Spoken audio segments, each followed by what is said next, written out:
পুণ্যবান বান্দাকে পুরস্কৃত করা, নেককার বান্দাদেরকে পুরস্কৃত করা আল্লাহর উপর ওয়াজিব। অন্য কেউ তার উপর এই দায়িত্ব অর্পণ করেছেন সেই হিসাবে ওয়াজিব নয়।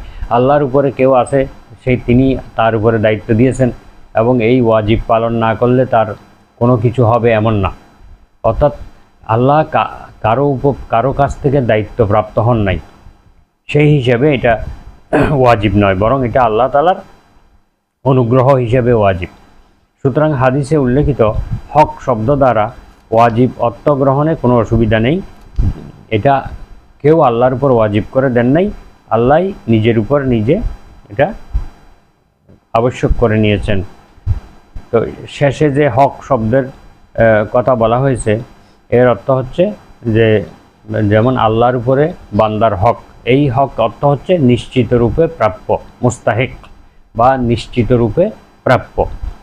কারণ পুণ্যবানকে পুরস্কৃত করা এবং পাপীকে শাস্তি দেওয়া এটা কোনো কিছুই আল্লাহর উপর ওয়াজিব নয়।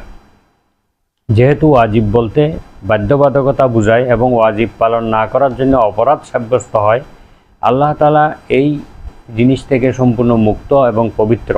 আল্লাহ তাআলা ওয়াজিব পালন না করলে অপরাধীও হবেন না এবং তাকে কেউ শাস্তিও দিতে পারবে না, এবং এটা আল্লাহর উপর বাধ্যবাধকতাও নেই। হ্যাঁ, আল্লাহ যেহেতু অত্যাচারী নন, তিনি কারো উপর জুলুম করেন না, তিনি কারো কর্মফল নষ্ট করেন না, সেহেতু তিনি পুণ্যবান বান্দাদেরকে পুরস্কৃত করবেন, এটা সুনিশ্চিত। যেহেতু আল্লাহ কারো উপর জুলুম করেন না, আল্লাহ অনুগ্রহ করেই কিন্তু পুণ্যবান বান্দাদেরকে পুরস্কৃত করবেন। আর পাপীকে শাস্তি দেওয়া বা ক্ষমা করা এটা তার একান্ত এবং তার ইচ্ছা বা এখতিয়ারাধীন। ইউআযযিবু লিমান ইয়াশা ওয়া ইয়াগফিরু লিমান ইয়াশা, এই ধরনের আয়াত অনেক রয়েছে। অর্থাৎ আল্লাহ যাকে ইচ্ছে তাকে ক্ষমা করবেন, যাকে ইচ্ছে তাকে শাস্তি দিবেন। এখানে হুকমু উসাতিল মুমিনিন, অর্থাৎ মুমিনদের মধ্যে কিছু পাপী মুমিন রয়েছে, তাদের শাস্তির বিধান কি হবে।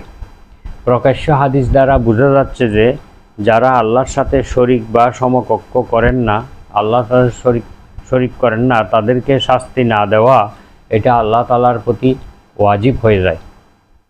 এর অর্থ হচ্ছে আল্লাহ ঈমানদারদেরকে একেবারেই শাস্তি দিবেন না, কেননা তারাও আল্লাহর সাথে শরিক বা সমকক্ষ করেন না।